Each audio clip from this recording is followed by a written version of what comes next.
시청자 여러분 안녕하십니까? 뉴스 특보 시작합니다. 어제 하루 코로나19 신규 확진자가 146명 더 나와 다시 세 자릿수로 올라섰습니다. 다음 달 6일 개학 여부는 학부모, 시민, 전문가 의견 수렴 중으로 알려지고 있는데요. 다음 주 화요일쯤 발표가 있을 것으로 보이고 있습니다. 국내 상황도 안심할 수 없지만요. 해외 상황도 심상치 않습니다. 미국은 코로나19 확진자가 10만 명을 넘어섰습니다. 국가 수반 중에는 처음으로 영국 보리스 존슨 총리가 확진 판정을 받기도 했습니다. 코로나19 상황이 계속되는 가운데 국내 정치, 다음 달 선거가 얼마 남지 않았는데요. 어제 4.15 총선 후 후보자 등록 마감과 관련한 얘기 나눠봅니다. 이현종 문화일보 논설위원, 최영일 시사평론가 나오셨습니다. 두 분 어서 오세요. 네, 안녕하세요. 안녕하십니까? 네, 먼저 이 영상부터 봐야 될 것 같습니다. 어제 문재인 대통령이 취임 이후 처음으로 서해 수호의 날 기념식에 참석을 했는데 행사 도중 한 희생자 어머니가 대통령에게 다가가 이런 얘기를 했습니다. 들어보시죠. 이게 희생인가 죽은 희생자를 말씀드립니다.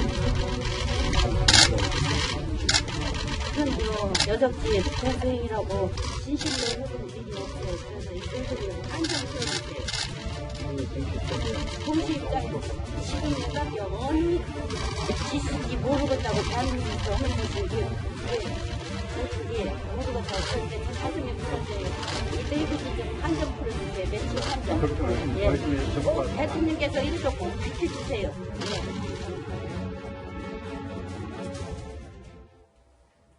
네, 화면에서 보신 것처럼 사실 갑자기 이 어머님이 나오면서 문재인 대통령도 당황을 하셨던 것 같고요. 주변에 있던 여러 인사들도 많이 좀 당혹스러운 표정, 놀란 표정이었는데 최영일 평론가님, 네.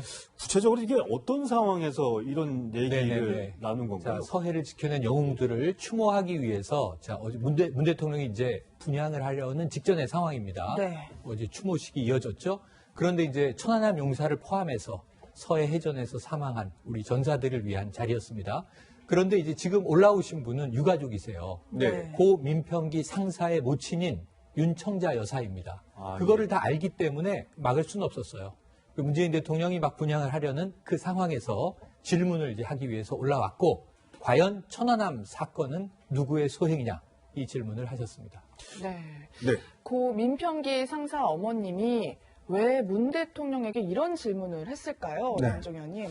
이 윤청자 여사 같은 경우는 이제 민평기 상사 사망 이후에 사망 유족금이 한 1억 원 정도 나왔어요. 네. 그걸 이제 기부를 하셨습니다. 기부를 하셨어요. 기부를 했고 예. 그 이후에도 이 어떤 진상 규명을 위해서 이제 많은 노력들을 하셨는데요. 네. 특히 이제 이 윤청자 여사가 이제 대통령님께 물은 게 뭐냐 하면 지난 2018년, 2019년, 그러니까 이 문재인 정부 들어서서 두 차례 걸친 행사가 있었지 않습니까? 예. 네. 근데 두 번 행사에 이제 문재인 대통령이 참석을 하지 않았습니다. 첫 번째는 대통령의 외유 중이었고, 두 번째는 뭐 부산에서 행사가 있어서 참석을 하지 않았는데, 그동안 여당과 일부 시민단체에서 이 천안함 폭침과 관련해서 끊임없이 이거는 북한의 소행이 아니다라는 이야기를 해왔어요. 그리고 어떤 면에서 보면 지금 이게 국내 조사팀뿐만 아니라 국제 조사팀에서도 결론을 내려진 상황 아니겠습니까? 네. 북한의 소행이라는 결론이 내려졌음에도 불구하고 여당의 일부 의원들이 계속 이 문제에 대한 의문을 제기해 왔습니다. 네. 아마 이게 어떤 면에서 보면 유족들한테는 정말 가슴에 큰 한이 되어 왔어요. 특히 문재인 대통령도 실제로 북한의 자행한 폭침이다 인정한 게 2015년도에 처음으로 이제 인정을 한 겁니다. 네. 자, 그렇다 보니까 지금 이제 이 윤청자 여사 입장에서 보면 도대체 누가 했느냐. 정부에서 그동안 여러 가지 이야기들이 많이 나왔고 또 이것에 대해서 일부 여당 쪽에서 또 시민단체 지금 참여연대 같은 경우는 아직까지도 이거는 아니다라고 이야기를 하고 있는 상황입니다. 자, 그렇다 보니까 이 유족들을 대신해서 도대체 누가 했느냐. 대통령 입으로 한번 분명하게 말씀해 주시라. 그런 뜻에서 이제 직접 어떤 면에서 결례를 불구하고 가서 물은 게 아니냐. 아마 윤청자 여사가 그런 이야기 했다고 그래요. 이 자리가 아니면 내가 도저히 더 이상 물을 데가 없을 것 같아서 대통령한테 질문을 했다라고 이야기를 하시는데 이 정부 공식 입장은 이제 북한의 소행이라는 것이죠. 아마 문 대통령도 그런 차원에서 이야기를 한 것 같습니다. 네. 사실 뭐 앞서 말씀하신 것처럼 문재인 대통령이 천안함 폭침 사건은 북한 소행이라는 얘기를 뭐 처음 한 건 아니고요. 이번에 문재인 정부에서도 사실 공식적인 발표도 있었습니다. 네, 있었습니다. 그러니까 이 야당 대표 시절부터 그러니까 아까 말씀하신 그대로 초기에는 혼란이 좀 있었어요. 그 당시에는 천안함이 3개의 설이 있었어요. 하나는 좌초설, 두 번째는 뭐 잠수함 충돌설, 이걸 많이 또 이야기하는 음모론자들도 있었고, 세 번째가 이제 폭침설인데 이게 확정이 됐습니다. MB 정부 때 이미. 다만 당시의 야권에서는 문제 제기를 초기엔 하다가 2015년 이 지금 현재 문재인 대통령이 당시에는 새정치민주연합 대표 시절이었는데요. 이때 김포시에 있는 해병대를 방문합니다. 이때 자, 북한이 남쪽으로 들어와서 우리의 천안함을 폭침하고 돌아왔다. 근데 그때 우리는 이것을 제대로 탐지하지 못했다. 그러니까 이제 방위태세를 더 강화해야 된다. 이러한 이제 경계를 늦추지 마라 하는 취지 이야기를 야당 대표 시절에 하면서부터 이 2015년 이후 교통정리가 돼 있습니다. 문제는 초기의 혼란의 잔상이 우리 유가족들에게는 아직도 좀 트라우마처럼 남아 있었던 것 아닌가 이런 생각을 해봅니다. 많이 섭섭한 네, 부분이 네. 있으셨던 것 같습니다. 네. 네, 아까 이현종 의원님도 말씀하셨지만 문 대통령이 이번에 참석한 게 이제 작년과 재작년에 참석을 안 했잖아요. 네. 그래서 미래통합당이 이번에 참석한 걸 갖고서 얘기를 또 했다면서요. 네. 일단 뭐 이제 또 대통령 입장에서는 이제 10주년이었기 때문에 네. 참석을 했다라고 이야기하는데 이제 선거가 얼마 남지 않았지 않습니까? 예. 이제 그러다 보니까 이 문제는 항상 이때만 되면 논란이 되어 왔습니다. 왜 정부 당국자들은 이 행사를 어떤 면에서 보면 원래 이제 3월 26일 날 그 천안함 행사 같은 경우도 국방부에서 뭐 중계를 한다고 그랬다가 또 중계를 네. 하지 않았어요. 예. 예전에 정경도 국방장관이 국회에 나와서 이 무발적인 일이다라는 그런 이야기를 한번 한 적이 있습니다. 또 통일부 장관도 비슷한 이야기를 한 적이 있고 하기 때문에 네. 아무래도 정부 관계자들이 장관들이 이 사태에 대해서 명확한 이야기를 하지 않고 더구나 이 천안함 사태의 어떤 주범이라 할 수 있는 김영철 같은 경우에 이번 남북 정상회담 국면에서 북한 측 대표로 나왔지 않습니까? 네. 더군다나 또 지금 어제 문재인 대통령 연설에서 북한이라는 이야기가 한마디도 나오지가 않았어요. 예. 네. 자, 그렇다 보니까 유족들이나 야당 입장에서 보면 왜 이 행사에서 왜 이 책임 문제에 대한 이야기를 하지 않는가? 북한이라는 이야기를 왜 한마디도 하지 않는가? 이제 그런 측면에서 지금 이제 야당 입장에서 보면 대통령의 이 행사 참석은 이 선거를 겨냥해서 어쩌면 보수층들을 겨냥한 게 아니냐. 이런 이제 문제가 나온 것이죠. 예를 들어서 그런 게 아니라면 대통령이 명확하게 이 행사의 또 기념사에서 자, 이 사태는 북한의 책임이다. 이 북한에 대한 이야기들을 한마디로 했으면 그런 오해가 없었을 텐데 연설에도 그 이야기가 한마디 없어서 이런 야당의 어떤 비판이 나오고 있는 것 같습니다. 네. 뭐 총선이 정말 코앞으로 다가왔습니다. 어제 4.15 총선 후보자 등록 마감이 있었는데 후보자들은 20대 총선 때보다 훨씬 늘어난 것 같습니다. 그런데 최영익 평론가님, 네. 제가 기억하기로는 뭐 여야 할 것 없이 이제 젊은 층의 네. 후보들을 많이 내겠다. 네. 이런 약속을 했던 걸로 기억하는데 약속이 지켜졌나요? 아닙니다. 이번에 저는 좀 이게 졸속공천의 결과가 통계로 드러났다 이런 생각을 해보는데요. 말씀하신 대로 여야 뭐 망라하고 이번 선거의 화두가 뭐였냐면 물갈이잖아요. 그럼 어떻게 물갈이 한다는 겁니까? 참신한 신인들을 많이 넣겠다는 거였잖아요. 네. 그리고 청년 정치를 얘기했습니다. 인재 영입에서는 좀 청년들의 모습들이 좀 보였어요. 근데 결과를 말씀드리면 이렇습니다. 이번에 연령 비율, 총선 후보, 자, 50대가 제일 많습니다. 49%. 사실상 50대가 과반이죠. 두 번째로 많은 세대가 60대인데 26%입니다. 그리고 40대 17%. 20, 30대는 한 자릿수입니다. 6%. 청년 정치 아니죠. 네. 그래서 저는 좀 헛된 구호로 그친 것 아닌가 하는 안타까움이 들고 네. 70대 이상도 3%인데요. 먼저 이 세대별 통계를 보면 청년 정치는 구호로 그쳤다. 이런 안타까움이 남습니다. 네. 이번 총선에선 준연동형 비례대표제가 도입되면서 이 비례정당 비례후보가 크게 늘어난 게 특징인데요. 이 투표용지 상위권에 배치가 되려고요. 이현종 의원님. 네. 이 여야가 막판까지 의원을 뭐 꺼주는 뭐 이런 형세까지 있었잖아요. 그렇죠. 뭐 저도 참 이런 모습을 역대 국회 처음 보는 것 같은데요. 예.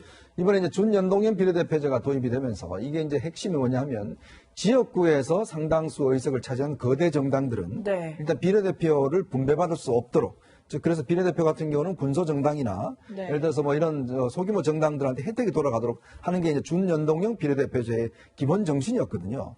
근데 문제는 이제 위성정당이 생겨버렸습니다. 이게 원래 이제 지금 현재 미래통합당을 제외한 4+1이 이제 통과를 시켰지 않습니까? 네. 그러니까 지금 그래서 미래통합당 같은 경우는 이렇게 되면 우리가 위성당 만든다라고 이제 규정을 했죠. 그리고 실질적으로 미래한국당이라는 위성정당을 만들었습니다. 예. 자, 그런데 이걸 비난하던 여당에서 보니까 이 의석이 너무나 손해가 날 것 같으요. 그렇기 때문에 어쩔 수 없이 이제 뭐 이 새로운 당을 더불어시민당이라 만들었잖아요. 네. 또 거기에 또 제3정당인 이제 열린민주당이라는 게 또 생겨버렸습니다. 이름도 다 비슷비슷한 그렇죠. 것 그러다 같고요. 보니까 이 공천 자체가 정말 어떤 면에서 보면 이 뭐 땅 따먹기 비슷하게 이런 형식으로 되고 더군다나 이게 이제 이 번호를 정하는 게 예전 같으면 지역구 번호가 그대로 비례대표 번호 정당 명부제 가서 예. 예를 들어서 뭐 연로하신 뭐 이런 분들 같으면 뭐 1번에 1번, 2번이면 2번, 3번이면 3번 이런 식으로 이제 어떤 면에서 보면 이제 줄 투표를 하는 것인데 문제는 이 기존에 있는 거대 영당 두 당이 이 비례대표를 내지 않았습니다. 그러니까 위성정당이 내다 보니까 예. 1, 2번은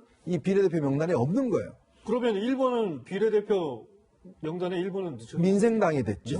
민생당. 이 21석으로 1번이 됐고, 그 다음에 네. 이제 2번이 이제 미래통합당의 위성당이 미래한국당이 된 거예요. 근데 이것도 보면 이제 이게, 원내 교섭단체가 되면 예. 안 되는 거하고 되는 거하고는 50억 차이가 납니다. 그렇죠. 그러다 보니까 이제 의원 한 명이 마지막으로 가서 겨우 교섭단체가 됐고, 예. 그 다음에 이제 정의당이 원래는 이제 이 3번이었는데, 문제는 살짝 밀려났죠. 더불어시민당이 의원 지역 의석을 한 명 더 함으로 해서 급하게 버렸죠. 올라왔죠. 그러므로 이제 3번이 되긴 됐는데 이제 이러다 보니까 이게 또 이번에 참여하는 비례정당이 어마어마하게 많습니다. 그러니까 지금 현재 그러다 보니까 투표 용지가 예전에는 그냥 투표해서 접어서 그냥 넣었지 않습니까? 이거를 그러면 전자개표식 방식으로 해서 개표를 하게 됐어요. 그러면 개표가 빨리 되겠죠. 근데 지금에 있는 전자개표기로는 도저히 이걸 할 수가 없어. 이게 한 50cm 넘으니까요. 결국 이번에 비례정당 투표 같은 경우는 결국 두루마리 형태로 돼서 이걸 예. 일일이 전부 다 수개표를 하게 됐습니다. 그러니까 결국 이게 아마 이제 정당 투표 같은 경우는 결과가 꽤 늦게 나올 것 같아요. 예전 같으면 12시나 1시가 되면 대충 윤곽이 드러났는데 이번에는 아마 저걸 일일이 전부 다 수개표를 해서 다 세워야 되고 저걸 하기 때문에 아마 제가 볼 때는 아마 새벽이나 아침 돼야지만이 정확한 의석수가 나오지 않겠나 싶습니다. 뭐 이렇게 수개표해서 다시 이렇게 점검하는 것도 참 오랜 시간이 걸릴 것 같은데 사실 코로나19가 확산이 되면서 재외국민 제대로 투표할 수 있느냐 이런 문제들도 있고 한데 아유, 최영희 평론가님. 네. 이거 뭐 총선 제대로 치를 수 있냐는 얘기도 나오는 것 같아요. 일단은 제외 투표는 이번에 매우 제한적이 돼버렸죠. 네. 2만 명 가까운 제외 국민들이 투표를 못하게 됐습니다. 17개 공관이 폐쇄가 됐죠. 이게 이제 미국 같은 경우에는 투표소 자체가 동부 서부밖에 없어서 중간 정도 시카고에 사는 분들은요. LA로 갈지 뉴욕으로 갈지 결정을 해야 되는 상황이었는데 물론 미국의 경우에는 이제 일부 투표소가 유지된다고 합니다. 하지만 유럽 같은 경우는 지금 초토화됐죠. 사실 이동 제한령, 금지령 내려져 있는 마당에 재외국민이 투표를 위해서 장거리를 움직일 수가 없단 말이죠. 그래서 재외국민의 참정권이 상당 부분 제한될 수밖에 없는데 이거는 선거 이후에 어찌 보면은 또 국가의 책임을 국민들이 물을 수도 있는 상황입니다. 그래서 지금 이번 총선이요. 코로나19 네. 때문에 여러 가지로 좀 묻힌 감도 있는 것이 있는가 하면 또 정당들이 너무나 이 진흙탕 싸움을 하느라고 국민들의 선택권을 제한한 것이 아닌가. 이거는 전 정치권이 좀 가슴에 손을 얹고 반성해야 될 대목이 너무나 많다. 이런 좀 이 말씀도 꼭 드리고 싶습니다. 네, 알겠습니다. 지금부터는 코로나19 관련 소식을 알아보도록 하겠습니다. 전 세계 확진자는 어느새 59만 명을 넘어섰는데요. 네, 국제부 연결해서 자세한 소식 알아봅니다. 정다은 기자, 중국보다 확진자 수가 많은 미국이 하루 새 또 확진자가 늘면서 10만 명을 넘어섰다면서요? 네, 현재 코로나19 확진자가 가장 많이 발생한 국가는 미국입니다. 미국에서 확진자가 10만 명을 넘었습니다. 이런 가운데 트럼프 대통령은 코로나19 대응을 위해 우리 돈 약 2,700조 원 규모의 경기 부양 패키지 법안을 정식 발효했습니다. 미국 다음으로 확진자가 많은 국가는 이탈리아입니다. 이탈리아에선 확진자가 8만 6천 명을 넘어섰고 9천 명 이상 목숨을 잃었습니다. 네, 국가 정상 중에 처음으로 영국 총리가 확진 판정을 받았다면서요. 네, 그렇습니다. 보리스 존슨 영국 총리가 현지 시간 어제 확진 판정을 받았습니다. 국가 정상 가운데 처음으로 감염된 겁니다. 존슨 총리는 화상회의 등을 통해 코로나19 사태 관련 정부 대응을 계속 이끌어 나갈 것이라고 밝혔습니다. 맷 행콕 영국 보건부 장관도 코로나19 확진 판정을 받아 정부 강요 중에서도 추가 확진자가 나올 가능성이 제기되고 있습니다. 정다은 기자, 전 세계의 코로나19 확진 현황 좀 알려주시죠. 네, 현재 전 세계 코로나19 확진자는 59만 명을 넘어섰고 사망자는 2만 7천여 명으로 집계됐습니다.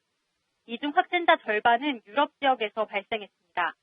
현재 유럽 전역의 누적 확진자 수는 31만 명을 넘었습니다. 지금까지 국제부에서 전해드렸습니다. 네, 계속해서 뉴스 특보 이어갑니다. 서울대우 중앙대학대 세포분자병리학 전공교수 나오셨습니다. 안녕하십니까. 네, 국내도 마찬가지지만요. 요즘 세계 코로나19 현황이 심상치가 않습니다. 미국은 어제 중국의 8만여 명의 확진자 수를 따라잡더니 오늘은 확진자가 10만 명을 넘어섰다. 이렇게 집계가 되고 있죠, 최영희 네, 평론가님. 지금 확진자 수로는요, 세계에서 가장 많은 나라가 미국이랬습니다. 네. 미국이라고요? 예, 그동안 중국이었잖아요. 네. 8만 1000명 수준에서 중국은 지금 뭐 많이 확진자가 이제 줄어들고 있는 상황입니다. 봉쇄도 풀고 이제 그런 상황인데 두 번째로 많은 나라가 이제 이탈리아가 됐습니다. 중국을 넘어섰고요. 8만 6천 명을 뛰어넘고 있습니다. 매일 늘어나고 있죠. 그런데 미국은 충격적입니다. 오늘 새벽에 정말 오랜만에 LA에 계신 고모님하고 제가 통화를 했습니다. 예, 예. 80대신데 집 밖으로 못 나간다. 이렇게 얘기를 하시더라고요. 왜냐하면 미국을 보시면 지금 10만 명이 넘었어요. 지금 세계적으로 만 명대 두 자릿수를 찍은 게 미국이 유일한데 처음 만 명을 넘은 게 19일이었습니다.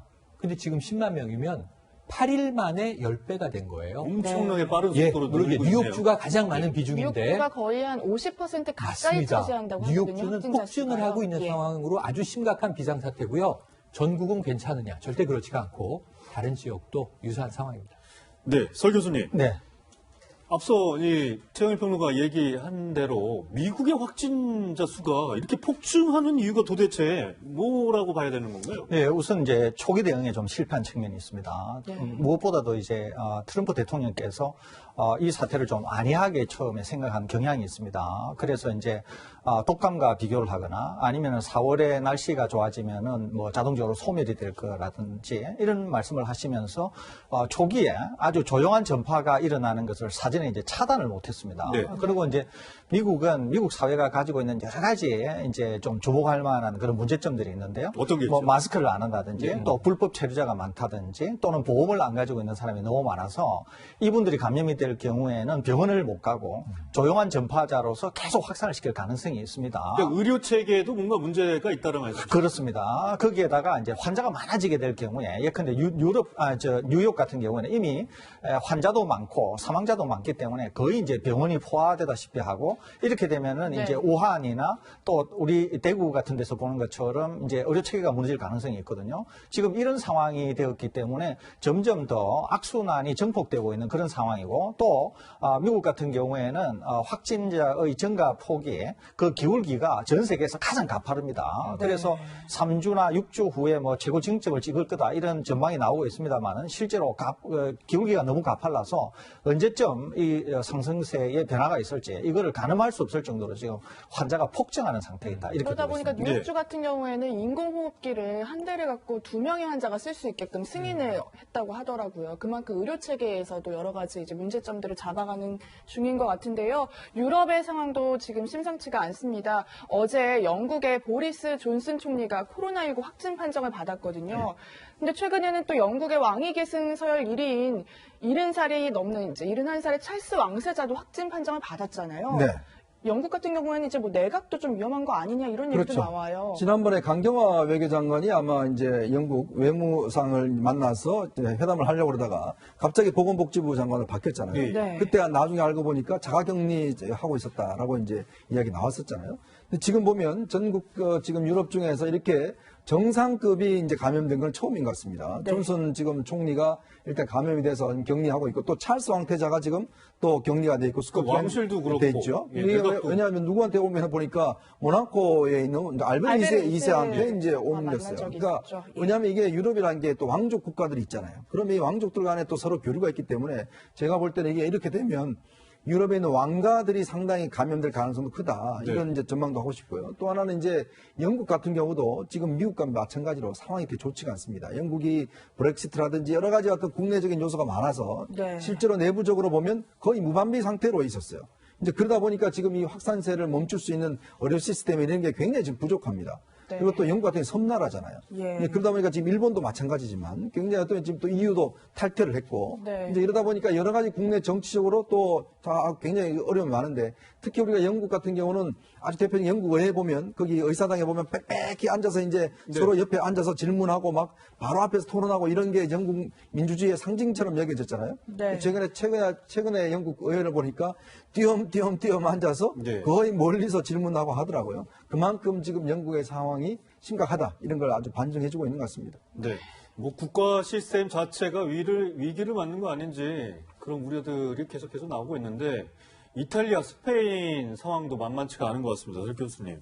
사망자가 계속 늘고 있고 좀처럼 기세가 줄어들지 않는 것 같아요. 예, 그렇습니다. 지금 이탈리아 같은 경우에는 어제 하루만 사망자가 거의 1000명 나왔습니다. 네. 그러니까 우리가 지금 두 달 한 10일 걸쳐서 사망이 145명에 거의 이르렀는데요.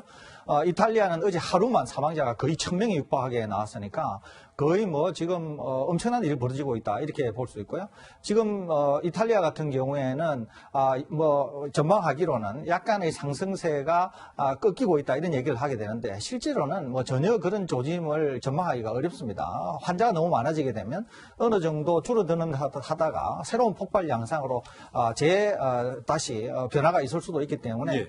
이탈리아는 전혀 뭐 안심을 할 수 없는 상황이고요. 지금 이제 보시다시피 사망자가 너무 많아서 전 교회에 지금 사망자 시신으로 거의 뭐 교회가 다 찰 정도고 또 한 지역에서 시신들을 처리를 못해서 군용 트럭으로 다른 지역으로 시신을 이송할 정도니까 뭐 굉장히 심각하다고 볼 수 있습니다. 그럼에도 불구하고 지금 이 확산세를 꺾기는 만만치 않다 보니까 아무래도 좀 더 이런 지속세는 좀 더 네. 지속이 되지 않을까 이렇게 전망이 되네요. 예. 네.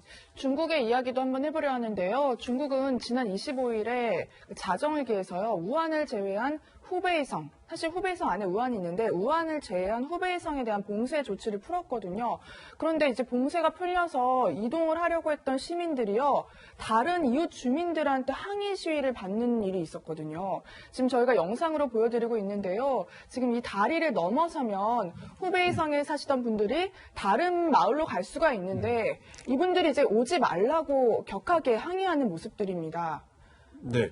심지어 뭐 이 경찰차를 뒤집는 모습까지 비춰지고 있는데 뭐 중국에서 사실상 이렇게 네. 시민들이 집단 행동하는 것도 굉장히 이례적인 것 같아요. 아니 이게 폭동이라는 이름이 붙었습니다. 왜냐하면 이 경찰차를 뒤집었거든요. 네. 그러니까 이게 공권력에 대한 이제 충돌인데 이게 놀라운 건 뭐냐면 또 이 지자체 경찰 간의 충돌도 여기 끼어 있습니다. 네. 간단하게 말씀드리면 자 드디어 후베이성의 봉쇄가 풀리자 그동안 일을 못했던 사람들이 이제 일을 하러 나가야 되는데 외지로 네. 문제는 후베이성 쪽에 황메이현이라고 하는 곳에 기차역이 없는 거예요.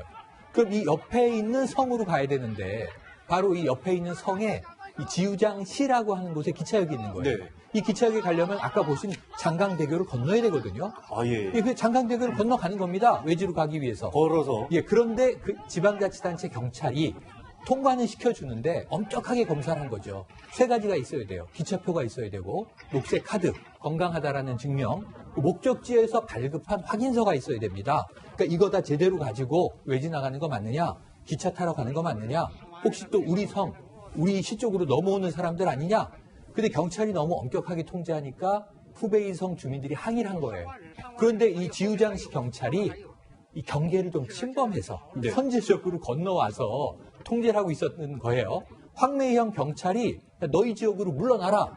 경찰 간의 충돌이 붙은 겁니다. 지우장시 경찰이 황매이전의 경찰을 밀어서 넘어뜨렸습니다. 네. 이때 황매이현, 그러니까 후베이성 주민들이 와서 화가 나서 저쪽 경찰차를 뒤집어버린 거예요. 폭동이 벌어졌는데 그러니까 이런 일이 중앙정부는 봉쇄를 풀었지만 지방정부 간에는 지키려는 쪽과 나가야 하는 쪽의 충돌이 계속 벌어질 것으로 안타깝게 전망이 되네요. 네. 여전히 뭐 중국 내에서도 후베이성 주민들의 꺼리는 분위기가 남아있다는 부분에서 이런 일까지 벌어지는 거 아니냐 이런 생각이 좀 들고 있고요. 설 교수님, 예. 중국 내 확진자 계속 줄고 있어요. 아, 그런데 예.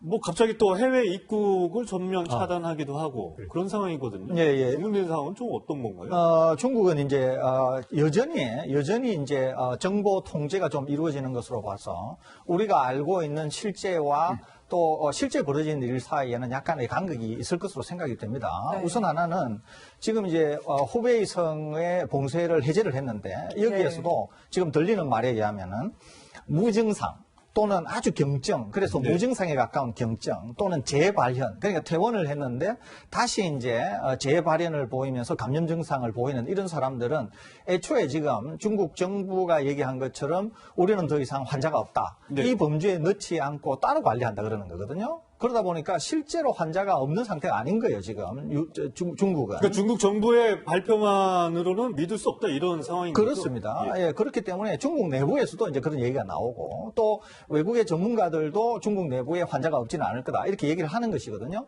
그런데 이제 봉쇄가 풀려서 후베이성에 있는 사람들이 옛 직장을 찾아서 이제 중국 전역으로 이동을 할 거 아닙니까? 그러니까 이제 미국 같은 전문기관에서 얘기하기를 지금 중국에는 환자가 없다고 하지만 이렇게 봉쇄가 풀려서 후베이성 사람들이 다른 지역으로 갔을 때 중국 상황이 어떻게 될까 하는 것도 우리가 지켜볼 필요가 있다. 이런 얘기를 하고 있는 것이거든요. 네. 그러니까 지금 제가 방금 말씀드린 것처럼 무증상이라든지 무증상에 가까운 경증이라든지 또 재발현된 사람이라든지 또 이번에 중국이 유럽 일부 국가에 제공한 그런 진단 키트의 품질에 네, 문제가 그런 되었기 얘기도 때문에 있었죠. 그런 품질이 안 되는 진단 키트로 진단 검사를 했을 가능성이 있지 않습니까? 퇴원을 시킬 때 이런 여러 가지 복합적인 요소가 있기 때문에 중국 정부 또 중국 내에서 이런 봉쇄가 해제되었을 때 향후에 중국 내에서 어떤 재발현 양상이 있는지 이것도 우리가 한번 주의 있게 지켜봐야 되지 않을까 이렇게 생각이 됩니다. 예.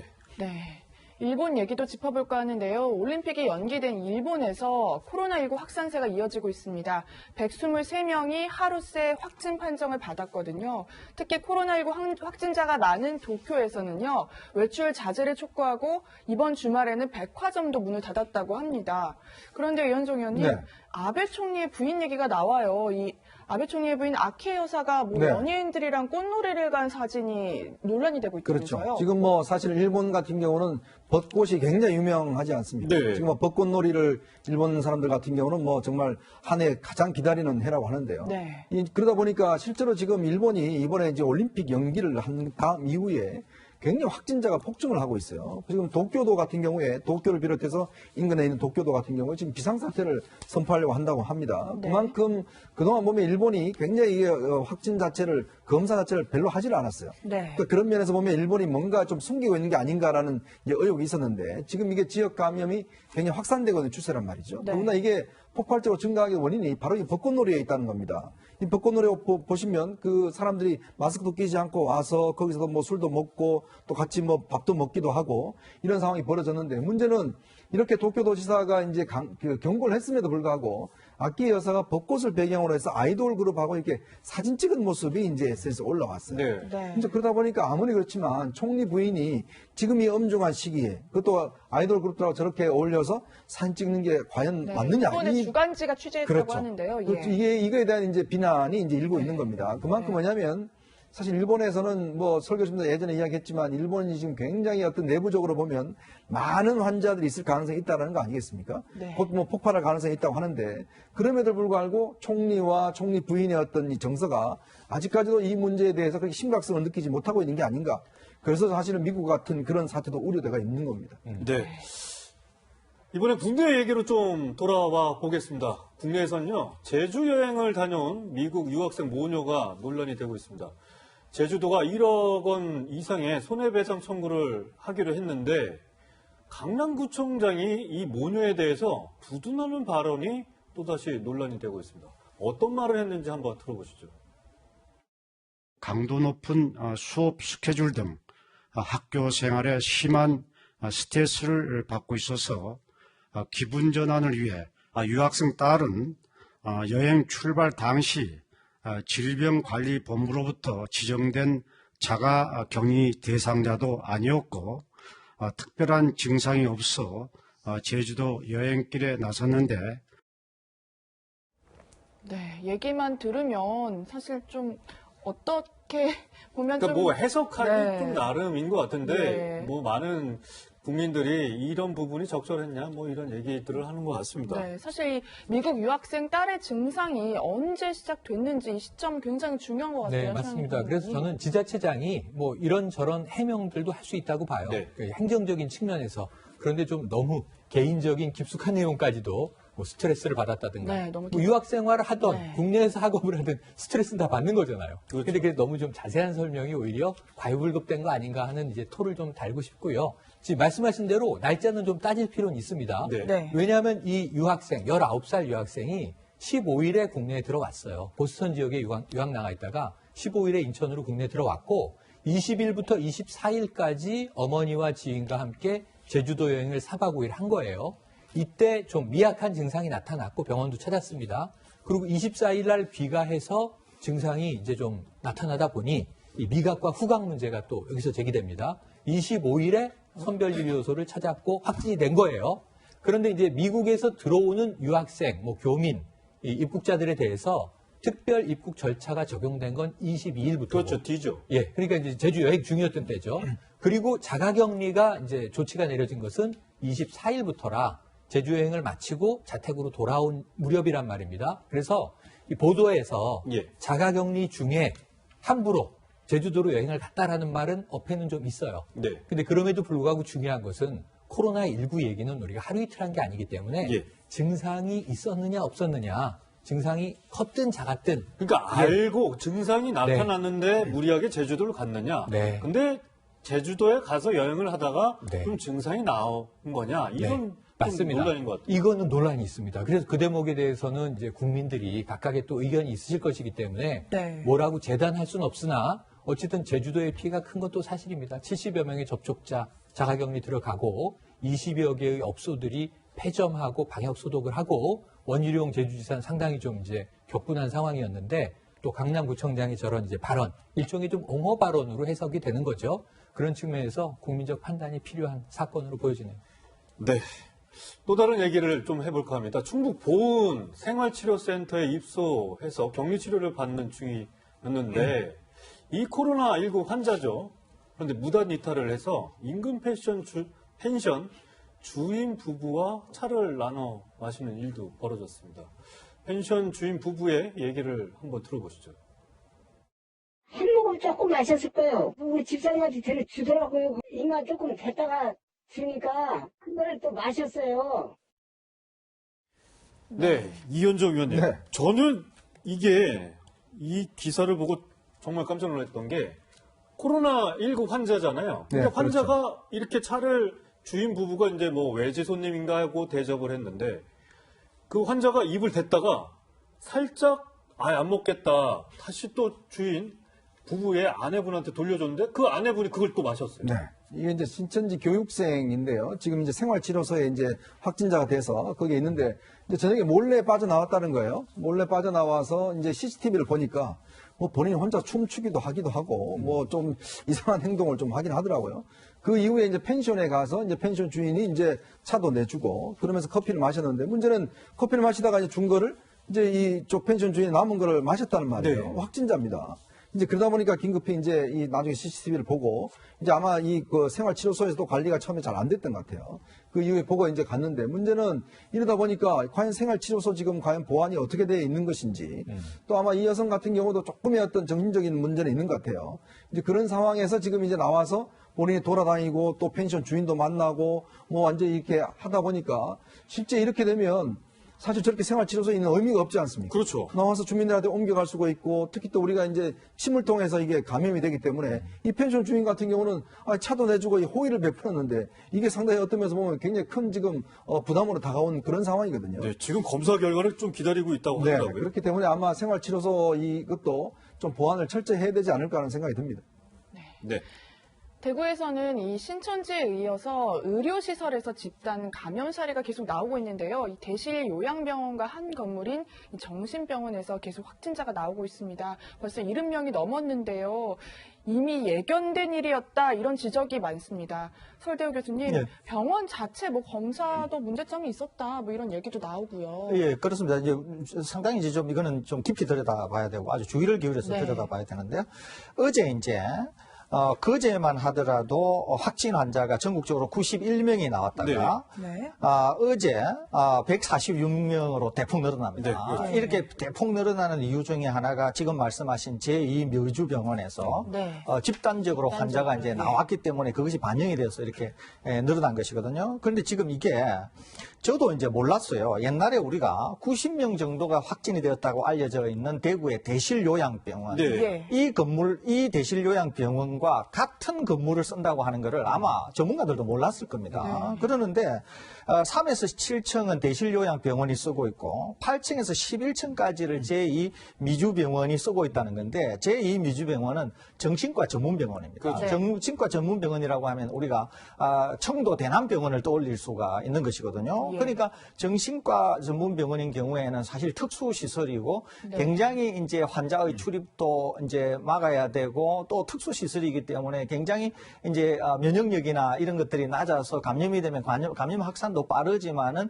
중증으로 빠질 수 있고 사망에 이를 수 있는 분들이 많습니다. 네. 그런데 이미 대실요양병원에서 90명의 확진 환자를 내었는데 네. 뭔가 통제가 안 돼가지고 물론 뭐 코호르트 격리를 했다고는 합니다만은 예. 엘리베이터도 같이 쓰고 그렇기 때문에 충분히 위층에 있는 제2미주병원의 감염은 어느 정도 예상이 되었던 것이거든요. 또 다른 하나는 지금 요양병원 또 정신병원 이런 데는 이 코로나19와 관련해서 가장 고위험 시설이라고 볼 수 있어요. 네. 고위험 시설이라고 해서 독립적으로 있어도 주의를 기울여야 될 판국에 이것은 지금 아래층에 이미 대량의 확진 환자가 나온 시설이 있는 요양병원 위층에 있는 거 아닙니까? 그죠? 네. 그러니까 여기는 훨씬 더 주의를 기울여서야 되는데 네. 지금 대구 그 시나 방역 당국이 종사자들만 검사를 했다는 거 아닙니까? 네. 그 그러니까 검사도 뭐 자체적으로 병원 의료진이 알아서 해라 이렇게 해가지고 또 논란이 되는 거예요. 그렇습니다. 그러니까 어떻게 했어야 되냐 하면은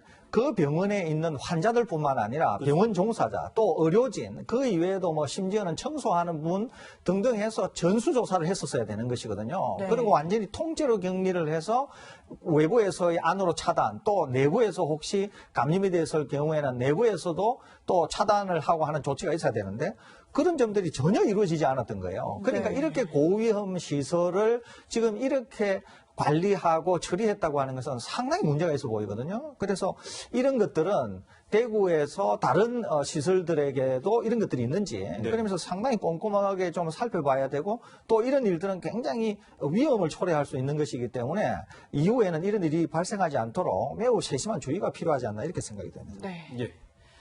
국내 상황이 여전히 계속되고 있기 때문에 사실 뭐 이번 주말에 가장 많이들 주목하시는 부분이요. 다음 달 6일에 개학이 어떻게 되느냐 이 부분일 것 같아요. 맞습니다. 그래서 그 부분에 대해서 이현정 의원님 네.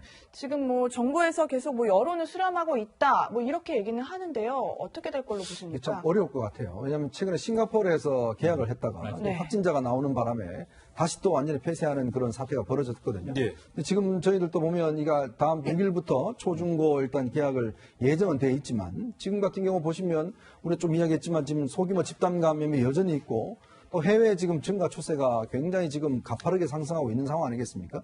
더군다나 지금 우리 확진자 중에서 상당수 절반 이상이 해외에서 들어온 분들이 지금 유입이 되고 있어요. 그러면 지금 그나마 어느 정도 조금 이렇게 줄어든 이 확진자 수가 자칫 개학을 하게 될 경우에 이 개학을 하면요 학교만 개학을 하는 게 아닙니다. 학교 주변에 문방구도 있고 분식점도 개학을 해야 되고 관련된 그쪽 것도 관련된 있어야겠죠. 시설들이 전부 다 사회적 거리두기가 이제 끝나는 시점이에요.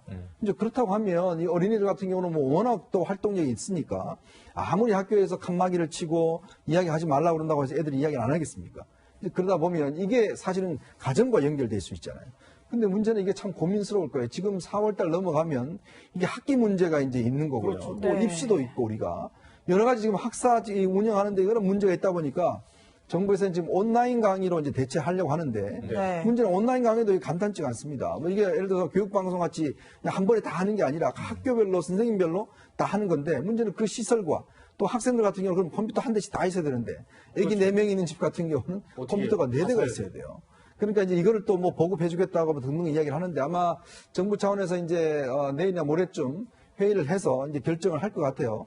그렇지만 현재로 봐서는 의사협회 공고도 있고 해서 일단 좀 더 연기하고 대신 온라인 개강하는 쪽으로 결론 내리지 않을까 조심스럽게 예상을 해봅니다. 네, 서 교수님. 네. 의사협회도 뭐 공고를 좀 계약은 반대다. 아직은 시기상조다. 이런 것 같은데 서 교수께서의 개인적인 의견은 좀 어떻게 보세요? 저도 뭐 의사협회와 같은 네. 결을 가지고 있습니다. 아무래도 기간은 얼마를 연장할지는 모르지만은 지금 당장 4월 6일 날에 계약하는 거는 좀 무리다. 이런 네. 입장을 갖고 있습니다. 아직까지 안심할 수 없는 상황이다. 이렇게 봐야 될 것 같은데 예, 사실 이런 가운데 정부가 전 국민 70%에 해당하는 중산층 가정에 재난지원금 100만 원씩을 지급하는 방안을 검토 중이라는 보도가 나오고 있는데요. 이현정 위원님, 네. 저는 뭐 제가 이제 경기 도민이라서 그런지 10만 원 받으시겠네. 그렇게 받고 또 이렇게 저희가 네 식구니까 네. 40만 원 받고 또 나라에서도 이 100만 원을 받을 수 있을지 없을지는 잘 모르겠는데 많이 여기저기서 주는 것 같아요. 이거 뭐 어떻게 봐야 되나? 근데 참 주는 거 싫어할 사람이 없습니다. 예, 저도 주면 뭐 싫지는 좋죠. 않습니다. 근데 나중에 이게 누구 돈으로 주느냐가 문제예요. 결국 내 돈으로 주는 겁니다. 결국 세금으로 낸 것을 이제 주는 것인데 문제는 지금 경기도 같은 경우도 보면 그 재난 관련 예산을 이쪽으로 지금 편성을 해서 주는 거 아니겠어요? 그래 될 경우 문제가 뭐냐면 10만 원씩 한 집에 10만 원 같으면 뭐 한 사람도 10만 원한테 얼마 되지 않지만 문제는 그러면 숫자 한 그 1조 넘는 이 돈을 그럼 앞으로 경기도가 재난이 안 일어나는 법이 없지 않습니까? 그러면 재난이 나중에 일어나면 그럼 그걸 또 어떻게 할 것이냐에 문제가 있어요. 네. 그러고 보니까 지금 지자체별로 뭐 계속 우후죽순별로 이제 10만 원씩 20만 원씩 지급을 하는데 이러다 보니까 정부도 어떻게 해야 되지 않느냐는 지금 여론의 압박도 있고 정부 내에서도 뭔가 지금 소비를 좀 진작을 시켜야 되겠다. 그런 차원에서 지금 나오는 안이 전 국민 중에서 이제 하위 70%에 100만 원씩 주는 거. 이 문제를 좀 고민하고 있는 것 같습니다. 그렇게 되면 이게 한 6, 7조 정도 된다고 하거든요. 근데 이제 문제는 예전에도 우리가 해봤지만 이게 사실은 몇 퍼센트 주는 거 하면 분류하는 비용이 수백억이 들어요. 여기 엄청난 또 인력이 들어갑니다. 차라리 이럴 바에야 다 주는 게 낫다는 또 이야기도 있어요. 근데 문제는 이 돈을 과연 지금 현 상황에서 물론 어려운 분들한테는 지금 긴급 생활자금 이런 걸 지원해야 됩니다. 네. 근데 지금 사실은 소상공인이나 기업체 같은 경우에 흑자 부도 내는 회사들이 꽤 있을 거예요. 왜냐하면 이게 지금 워낙 교류가 끝났기 때문에 그러면 우리가 코로나는 언젠가 끝납니다. 그럼 이걸 반등시키기 위해서는 최소한 기업은 살려놔야 돼요. 네. 이제 그렇다 보면 어쩌면서 보면 정부의 방침이 좀 기업들을 살려놓은 쪽으로 간다면 우리가 턴오버를 할 수 있는 기회가 생기는데 문제는 이 돈이 어떻게 뿌려지면 모래에 물 뿌리듯이 그런 상황이 되지 않겠는가는 솔직히 우려가 있습니다. 네, 알겠습니다. 국내외 코로나 상황까지 점검해 봤습니다. 서울대 교수 이현정 위원과는 여기서 인사 나누도록 하겠습니다. 감사합니다. 네, 다음은 지난 한 주간 굉장히 이슈가 됐던 조주빈 관련 상황을 점검해 보도록 하겠습니다. 우선 관련 연상부터 보시죠. 멈출 수 없었던 악마의 삶을 멈춰주셔서 정말 감사합니다.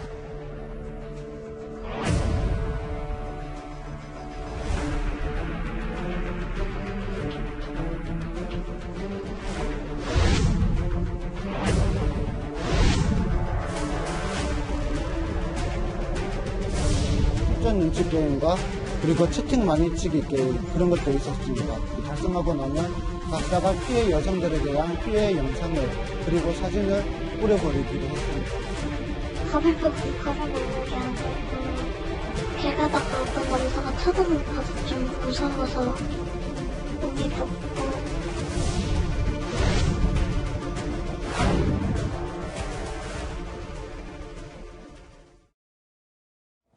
네, 김광삼 변호사, 이호선 교수 나오셨습니다. 안녕하십니까? 자신을 악마라고 칭했다 이 박사 조주빈의 악랄한 범행을 밝혀내기 위해 검찰 조사가 진행 중입니다. 김 변호사님, 네. 지금 검찰에 송치된 조주빈 현재까지 조사 어떻게 좀 이뤄지고 있을까요? 일단 2번 조사를 받은 걸로 알려져 있어요. 네. 그래서 이제 검찰에서 조주빈을 조사할 수 있는 기간은 원칙적으로 10일이에요. 그런데 네. 아마 이 범죄 혐의가 너무나 많기 때문에 예. 한 번 연장을 하면 이제 20일 정도 조사를 할 수 있거든요. 그래서 네. 조사를 하고 있는데 일단 뭐 선임된 변호사가 사임을 했죠. 네.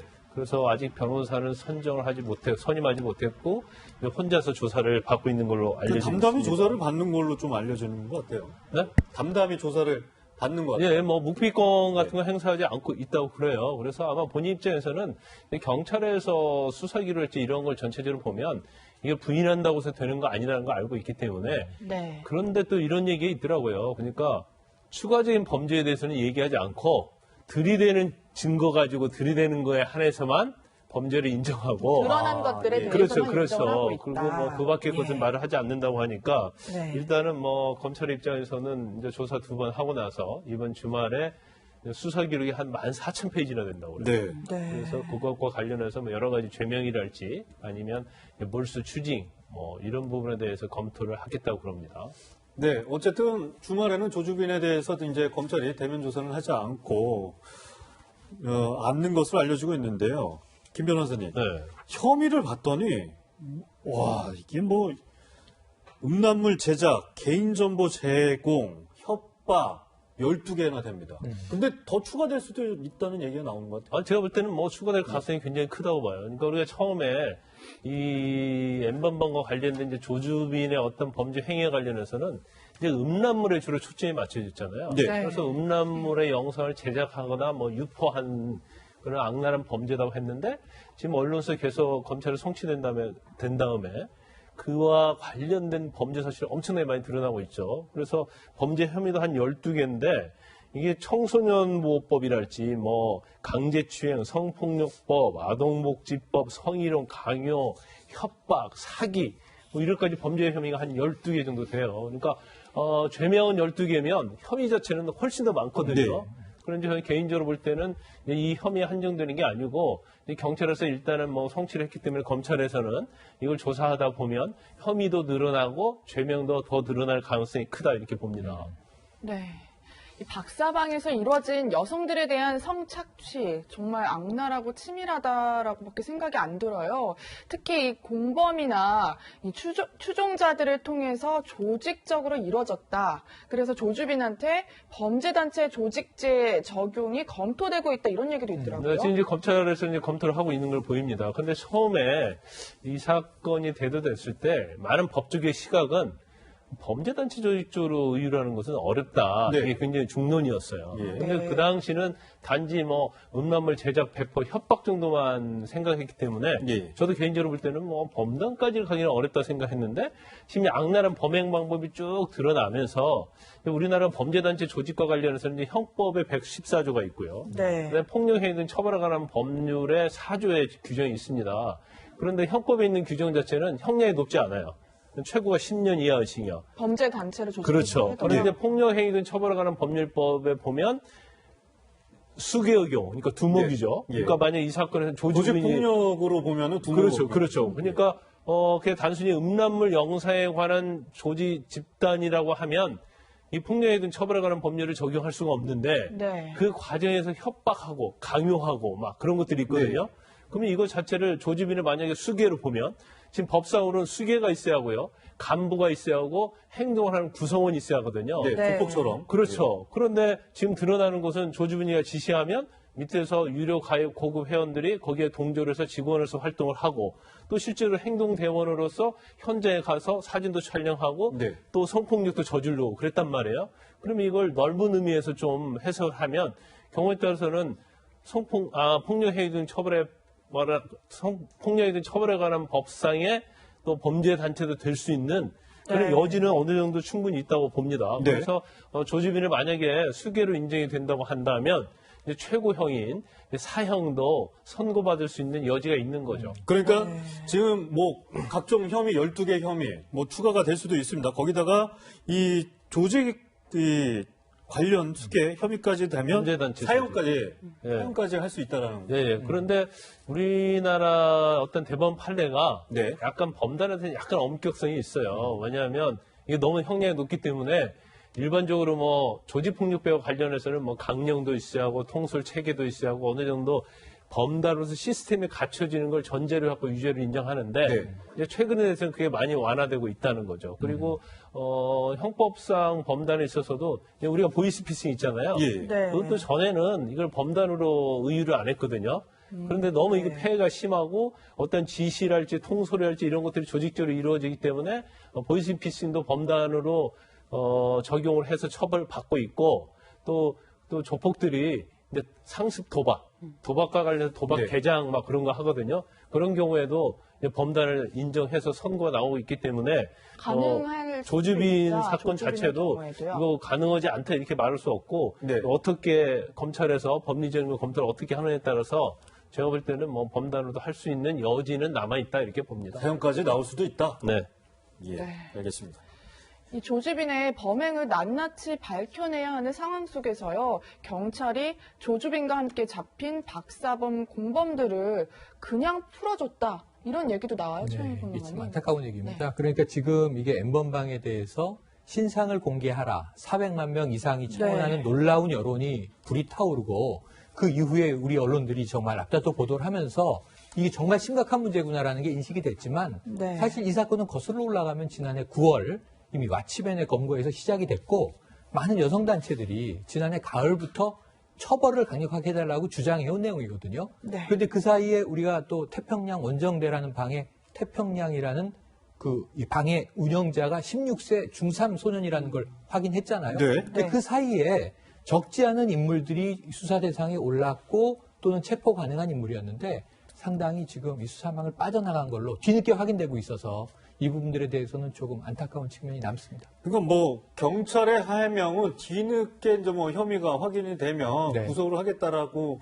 했는데 저는 김 변호사님 이런 설명 자체가 좀 이해가 안 돼요. 공범들이라는 부분이 확실했다면 우선은 뭐 어떻게든 행동을 제약을 시켜놓고 왜냐하면 풀려났을 때 공범이란 부분에서 범죄 수익을 은닉시킬 수도 있고 관련 증거를 충분히 그렇죠. 없앨 수도 있는 거잖아요. 그럴 가능성이 많죠. 그런데 모르겠어요. 이제 경찰 자체가 공범 3명에 대한 혐의 자체가 어느 정도 중요한지 모르겠는데 지금 알려진 것은 이제 범죄 수익금과 관련해서 이제 현금화하는 역할을 했다고 하거든요.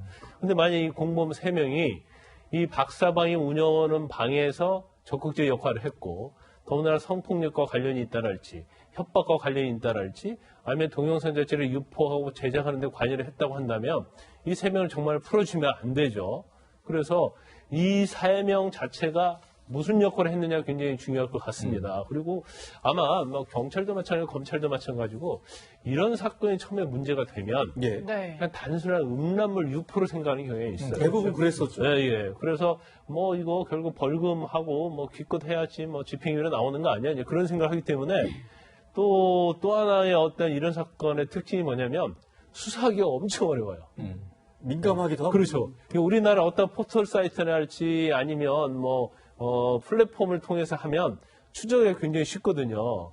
근데 그런 것들을 경찰에서 다 막고 있잖아요. 예. 막고 있으니까 이게 N번방의 시점이 왜 이렇게 됐냐면 국내에 있는 플랫폼을 경찰청에서 다 경고하고 다 막거든요. 그러니까 국내 플랫폼이랄지 인터넷에서 어떻게 못하니까 해외 메신저로 옮겨간 거예요. 지금도 이거 텔레그램이잖아요. 그렇죠. 네. 그래서 텔레그램으로 다 옮겨간 거거든요. 그럼 왜냐? 그럼 추적하기 어렵거든요. 근데 그렇기 때문에 사실 검찰에서는 처음에는 이 사건 해봤자 뭐 결과 뻔한 거 아니야? 그런 생각했을 가능성이 크고 그런데 일부 사실 고발한 단체를 그런 데서 자료를 제공하다 보니까 이게 엄청난 사건이란 말이에요. 네, 대통령까지도 뭐 나서서 얘기를 그래서 하고 있고요. 처음에는 별거 아니다고 생각했더니 이게 엄청나게 커진 거고 그 과정에서 공범들에 대해서도 뭐 이전의 그 사건의 기준으로 비추어 봐서 이 정도는 뭐 일단 풀어줘도 되지 않지 않느냐 그런 아니한 생각을 했을 가능성도 배제할 수는 없어요. 예. 네. 그런데 또 조주빈과 관련해서 이 32억 원이 오간 암호화폐 계좌가 발견이 됐는데요. 네. 최영희 평론가님, 또 이게 일부 뭐 예. 가짜였다. 예, 그러니까 이런 이게 얘기 지금 나와요. 추정컨대는 이런 계산을 다 해본 겁니다. 현금 1억 3천만 원이 이 체포 과정에서 압수수색에서 나왔어요. 예. 범죄 수익금의 일부, 부당 수익으로 보여집니다. 그런데 문제는 우리가 아는 게, 자, 1단계 회원이 20에서 25만 원, 2단계가 70만 원, 3단계가 150만 원, 그리고 회원 수가 최소한 10,000명 이상이었다. 그럼 이걸 우리가 계산해 보면요, 10억 원대 이상의 수익이 발생했을 것으로 추정이 돼요. 네. 그럼 그 돈은 어디 있는가? 이것도 중요한 건데, 예. 자, 해외 계좌, 국내 계좌를 담고 있는 가상 지갑이 발견이 됐고, 그리고 또 하나는 개인 지갑도 발견이 됩니다. 가상 지갑입니다. 이게 암호화폐에 대한. 예. 근데 이 비트코인과 더불어서 공신력 있는 이더리움이라는 돈으로 거래를 한 정황이 나온 거예요. 네. 근데 이게 8,800 이더 정도 되는 단위인데 지금 우리 현금으로 환산을 하면 32억 원 정도가 된다. 그럼 대략 수익금이 맞아떨어지지 않느냐? 근데 이게 대부분 가짜로 확인이 된 겁니다. 그럼 이게 왜 가짜 지갑이 여기 있었지? 이건 아마 수사에 혼선을 주기 위해서 일부러 이 조주빈이 만들어 놨을 것으로 현재는 추정되고 굉장히 있습니다. 지능적이네요. 네. 그런데 조주빈 이런 치밀한 모습을 보였는데 조주빈의 범죄 수익 과연 어디에 쓰일까 이런 것도 궁금합니다. 그런데 한편으로는 조주빈이 굉장히 평범한 생활을 하고 있었다. 차도 없었고 그리고 뭐 임대주택에서 월세를 내고 거주를 한 사실 좀 알려져서 이건 도대체 어떻게 되는 건가? 이게 조주빈이 참 좀 특이한 케이스라고 저는 보이는데요. 네. 제일 먼저 우리가 이런 뭐 경제적인 상황도 그렇지만 처음에 조주빈이 검거가 되고 이 사람의 사회적 낮의 활동이었다는가에 대해서 처음에 먼저 깜짝 놀랐죠. 왜냐하면 50군데 이상의 50번 이상의 사회봉사도 했었고요. 네. 거기다가 뭐 상담사 역할처럼도 했었고요. 그렇죠. 뭐 이런 여러 요소들을 살펴보고 심지어 학교에서 학점도 괜찮았단 말이에요. 아니 그렇다면 이 사람이 도대체 낮에는 이렇게 평범한 얼굴을 하고 밤에는 N번방을 운영했다? 이 두 가지도 굉장히 놀라운 일인데 경제적인 상황에서 이 사람이 그러면 자기가 번 돈을 어떻게 썼는가 굉장히 궁금해서 안을 들여다봤더니 다들 깜짝 놀란 거 아닙니까? 왜냐? 집을 봤더니 그냥 아버지하고 같이 이제 가족 3명이서 임대주택에 살고 있었고요. 그리고 또 한 가지는 차량이 있었는가? 차량도 본인 소유가 전혀 없었고 그리고 실제 호화 생활을 해서 뭐 어디에 가서 돈을 얼마나 쓰고 혹은 뭐 마약에 손을 대고 전혀 그런 게 없이 그냥 평범하게 살았던 사람으로 나타나고 있는 데다가 그냥 나왔다면 그 자택에서 압수되었던 1억 3천만 원에 해당되는 돈이 있었던 건데 그럼 우리가 이제 생각하게 되는 거죠. 예. 도대체 이게 악의 평범성을 보여주는 거냐 아니면 이 사람이 정말 주도 면밀해서 실제 악을 가리기 위해서 아주 신중하고 아주 철저하게 자기의 삶을 이렇게 가두고 있었는가 이 두 가지를 굉장히 혼란스럽게 하는데 이제 분명한 건 이 조주빈이 가지고 있는 이 의외성이라는 게 과연 여기서 멈출 것인가 네. 실제 조금 전에 우리 최영일 평론가님 말씀하셨지만 뭐 어떤 방식으로 그 돈을 은닉했던지 간에 이 사람이 보여주는 이 사회생활에서의 의외성과 경제 상황에서의 의외성을 볼 때에는 또 다른 의외성은 충분히 예측이 가능할 것 같습니다. 예. 뭐 앞서 말씀 나누는 가운데 정정할 부분이 있는데요. 현재 이제 경찰 수사 상황, 검찰 수사 상황에서 이 가상화폐 부분은 이더리움이 아니라 모네로라는 가상화폐가 그게 처음에 이더리움 보도도 있었는데 그쵸. 맞습니다. 모네로로 정정이 됐죠. 그래서 근데 이제 이 모네로는 가상화폐가 특히 이렇게 좀 거래 내역이 좀 밝혀지는 게 힘든 힘듭니다. 가상화폐라고 알려지고 있습니다. 네. 계속해서 좀 질문을 드리면 이호선 교수님, 네. 사실 이런 이 조주빈의 이중적인 모습이 굉장히 곳곳에서 나타나는 것 같아요. 봉사를 하기도 하고 또 그렇게 현금을 쌓아놨는데 월세에 살기도 하고 차도 없었단 말이죠. 도대체 이런 심리는 뭡니까? 그러니까 이게 보통 내가 가지고 있는 악한 행동을 가리기 위해서 오히려 그 반대편의 행동을 하는 걸 우리가 보통 심리 용어로 반동 형성이라고 부릅니다. 그러니까 본인이 그래서 악마라는 것도 알고 있었다 뭐 이런 거예요.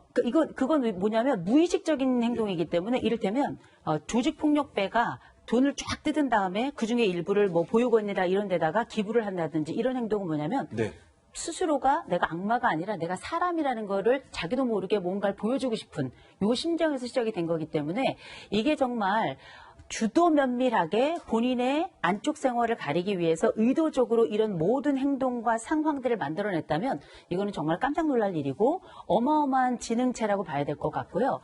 반대로 예를 들어서 이게 무의식적으로 발생한 일이다. 그러면 일상적으로 일어날 수 있는 일이긴 한데 이런 정도의 범죄로 일어나기 쉽지 않을 거라는 거죠. 제가 볼 때는 이게 무의식적인 행위라기보다는 제가 볼 때는 의식적인 장치로 사용된 게 아닌가 싶은 생각이 듭니다.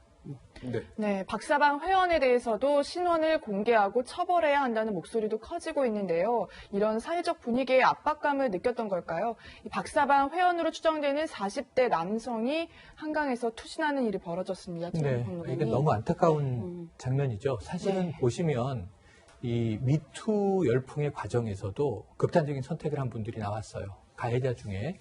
또 양혜원 씨 사건 때도 이 유사한 선택이 나온 적이 있습니다. 제일 안타까운 대목인데, 근데 오히려 이 극단적인 선택을 한 분이 그렇게 아까 이야기했던 뭐 지도부나 수뇌부가 아니라 그냥 회원일 수 있어요. 유료 회원만 해도 우연히 들어가긴 어렵다라는 게 민감용 경찰청장의 이야기를 네. 했습니까? 네. 그러니까 6만 명의 회원이 다 공범 개념일 수는 있는데 이 죄책감을 많이 느끼신 것 같아요. 40대 남성인데 이렇게 이야기를 했습니다. 메모가 가방에서 나왔고요. 이 박사 방에 돈을 입금했는데 일이 이렇게 커질 줄 몰랐다. 그리고 피해자와 가족들에게 미안하다. 이런 이제 유서를 남겼습니다. 네. 사실 뭐 평범한 40대 가장일 수도 있거든요. 근데 이런 사건이 알려지면서 어떻게 받아들여야 될지 저조차도 좀 혼란스러운 부분이 있습니다. 박사방에 우선은 돈을 내고 성착취 영상을 소비한 유료 회원인 건 분명하다는 점에서 또 이런 부분에서 강력한 처벌이 이루어져야 될 것 같은데 어쨌든 수사 대상이었던 것 같습니다. 이 40대는. 근데 더 이상 이런 극단적인 선택은 없어야 될 것 같은데요. 이호선 교수님. 이런 사회적인 현상이 그런 베르테르 효과 이럴 수도 있는 것 같아요. 비슷한 부분이 아닌가 싶기도 하고요. 이게 베르테르 효과처럼 어떤 특정한 상황에 따라서 누군가가 따라하는 이런 행위는 절대 없어야 될 거고요. 근데 이제 이를테면 우리가 이번 사건 같은 경우에는 대단히 가학적 쾌감이 그 안쪽에 내용으로 들어가 있는 겁니다. 이런 더군다나 미성년자 13세에서 17세에 해당되는 아이들이 지금까지 밝혀진 게 한 16명 정도가 있고 그다음에 전체 여성들을 보자면 지금까지 밝혀진 것만 74명인데 얼마나 더 많은 피해자가 있을지 알 수 없고요. 게다가 우리가 이게 개별 피해자의 인원을 생각했다고 생각하지만 거기엔 가족들이 있습니다. 그 가족이 이번에 사건을 통해 가지고 내 딸이 겪었던 그 고통들을 아마 철저하게 함께 경험하고 있어서 이건 보통 문제가 아닐 텐데 문제는 이런 가학적인 쾌감에 더군다나 비용을 지불하고 그 자리에서 다운을 받고 기다리고 그걸 유포하고 이런 과정에 참여했던 분들이 처벌을 받아야 되는 건 맞아요. 그러나 이게 과연 목숨으로 그 값을 대체해야 될 것인가? 저는 그건 처벌의 주제이지 자살이거나 이런 극단적인 선택은 절대 하지 않으셨으면 좋겠습니다. 네. 네. 사실 이런 채팅방 유료 회원에 대한 분노가 또 큰 이유는 사실 이런 분들이 돈을 내면서 박사방이 계속해서 유지가 됐고요. 또 새를 계속 키워갔기 때문인데요. 때문에 공분도 여전합니다. 그 목소리 한번 들어보시죠. 단순 가담, 웃기지 마라. 그 방에 있던 자들 범죄 피해 촬영물 공유받은 자 모두가 공범이다. 원한은 이미 시작되었다. 26만 성착취 공범 제대로 처벌하라.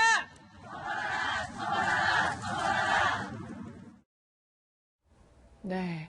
N번방과 박사방 안에서 벌어졌던 상황들 솔직히 저는 정말 영화같이 느껴졌거든요. 너무 끔찍하고. 네.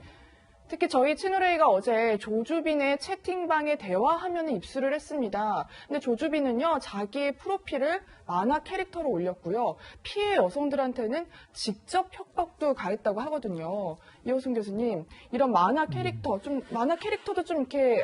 끔찍하네요. 이게 좀 심리적으로. 평범한 얼굴의 그런 애니메이션 캐릭터는 아닌 것 같아요. 일단 우리가 보통 이제 그림 치료, 특별히 미술 치료 쪽에서 볼 때 이렇게 치아가 드러나는 이런 방식은 이제 공격성을 가장 강력하게 의미를 하고 있는 거고요. 더군다나 눈을 뜨고 한쪽 눈에다가 이렇게 돋보기를 들이대는 양상 같은 경우에는 그냥 돋보기를 들이대지 않아도 굉장히 눈에 보여주는 느낌이 별로 건강하지 않은 데다가 눈동자가 굉장히 작죠. 네. 이거는 숨기고 있는 것들이 굉장히 많은 겁니다. 돋보기를 들이댔음에도 불구하고 눈동자는 여전히 작죠. 이런 공격성이라든지 혹은 숨기는 것이 많고 전체적인 분위기가 음흉할 때 이 그림이 보여주는 특성도 아마 이 조주빈이 가지고 있는 여러 생활과 일치점이 많이 있지 않나 싶은데 이제 문제는 이 사용하고 있는 범죄의 방식이 어떤 식으로 이 사람의 심리와 이 사람의 생활과 이 사람의 관계를 완전히 움켜쥐고 있는지 한번 보면 제일 먼저는 대부분 피해자들에게 본인이 가지고 있는 여러 신상을 알게끔 가져오게끔 해서 신상에 대한 첫 번째 번호를 잡고요. 중요한 건 여기에 가족들의 신상도 그 번호들도 함께 요청을 했다는 거예요. 그거를 이용을 했던 거잖아요. 그렇죠. 이 가족이라는 게 사실은 내가 볼 때는 뭐 가장 지켜야 되는 대상이기도 하고 나의 마지막 보루이기 때문에 가족에게 내 신상이 노출된다는 건 이 세상 누구에게도 감추고 싶었지만 다 괜찮아. 내 가족만큼은 안 되는 경우들이 굉장히 많고 미성년자인데 그게 더 큰 약점이 될 수 있거든요. 거기다가 신분증 복사해가지고 보내도록 한 거. 이런 요소들은 다 뭐냐면 2중, 3중, 4중으로 이 사람을 완전히 올가매는 과정이고요. 이 과정을 통해서 이 사람 뭐냐 거의 사육에 가까운 상태에 도달하게 되는 겁니다. 그래서 노예라고 그렇죠. 하기도 했다고 하죠. 심지어 노예라는 말을 공공연하게 했을 뿐만 아니라 합성을 통해 가지고 그 사람 피해자 몸에다가 뭐 노예니 박사니 이런 그림을 합성한 걸로 나와 있는데 실제 이 피해자들은 우리가 볼 때 도망가면 되지 않는가, 노출하면 되지 않겠는가. 이게 지금 이번에 그 대부분 조주빈을 비롯해서 그 상황에 가담한 모든 사람들은 다 어떻게 되는가? 범죄의 집을 함께 지은 겁니다. 그렇게 시멘트가 되고 골조가 되고 그렇게 철근이 되고 그렇게 못이 되고 망치가 되어서 그 안에다가 피해자를 가두어 놓은 거예요. 이 가두어진 2중, 3중 막 안에 그 피해자들 중에 나올 수 있는 피해자들은 거의 없었을 거라고 생각해요. 네. 그 안에는 유포라고 하는 온라인물이라고 하는 어마어마한 개인이 감당할 수 없는 그 환경이 있기 때문에 이 환경에 대한 그 안타까움, 그 안쪽에서 피해자들이 얼마나 힘들었을지 걱정이 많이 됩니다.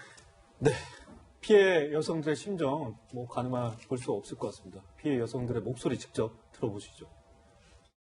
조씨를 끔찍해요. 진짜 다 봤는데 피해자 중에 아주머니들도 있으시고 제 사진 보내고 저 몇 학번이냐 그렇고 가슴이 몇 컵이냐고 계속 물었고 추종자들도 꼭 잡혀서 처벌 받았으면 좋겠어요.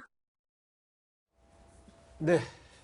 피해 여성 사진 촬영을 거부하자 문자 폭탄도 이 추종자들이 돌렸다고 하더라고요, 최영인 평론. 그러니까 아까 이우선 교수님 말씀하셨지만 우리가 한번 이 끔찍한 일이지만 감정을 이입해보면 이게 터널 비전이라고도 하지만 내가 어디서 여기서 빠져나갈 수 있을까? 경찰한테 신고하면 난 어떻게 될까? 자유로워질 수 있을까? 가족에겐 어떤 내가 이 모습으로 비춰줄까? 이걸 생각을 해보면 나 외에 세상이 다 지금 한 편을 먹고 나를 괴롭히고 있는 거잖아요. 이게 우리가 왕따하고 비슷한 현상이거든요. 내가 부당한 걸 알지만 그들의 이 협박과 요구에 따르지 않으니 수많은 사람들이 나에게 문자 폭탄을 보내면 내가 혼자 고립되어 있는 느낌을 받게 된다고요. 그러니까 굉장히 수많은 다수가 이러한 말도 안 되는 불법 행위에 응하지 않았다는 이유로 문자 폭탄을 보낸다? 예. 그럼 이게 세상이 뒤집어진 걸로 느껴지지 않았겠습니까? 그러니까 정말 세상에 나의 편이 없나 보다. 어떻게 이런 일이 버젓이 대낮에 벌어지지? 라는 심리적 충격에 빠졌을 것 같고요.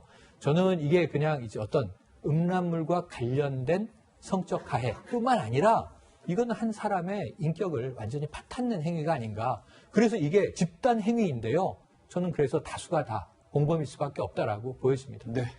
네, 또 조주빈은요, 채팅방 안에서 성착취 동영상 공유를 경품으로 걸고 참여자들에게 게임을 시킨 것으로 알려졌습니다. 과거 박사방 참여자의 증언 한번 들어보시죠. 가방처럼 많이 나온 부위를 공개하도록 하겠습니다. 이런 식으로 마치 놀이처럼 벌어지기도 했었습니다. 박사한테 제발 부탁한다, 좀 보자, 이런 식으로 부탁을 정말 구걸하는 그런 글들도 많이 올라왔었습니다. 정말 이거 너무나 상상을 초월하는 일들이 대화방에서 벌어졌거든요. 김 근데 변호사님. 아마 지금 언론에서 보도하지 못하는 부분이 있을 거예요. 예, 그래서 맞아요. 그 부분을 우리가 아마 보면 굉장히 경악을 할 것이다 이렇게 네. 저는 생각을 하는데 그 중에 하나가 이제 우리가 1단계, 2단계, 3단계 회원이 있었다고 그러잖아요. 예. 근데 3단계 정도 되면 이제 100만 원이 넘는 회원비를 받았다고 그래요. 근데 그 정도가 거기에 피해 여성을 등장을 시킨다는 거예요.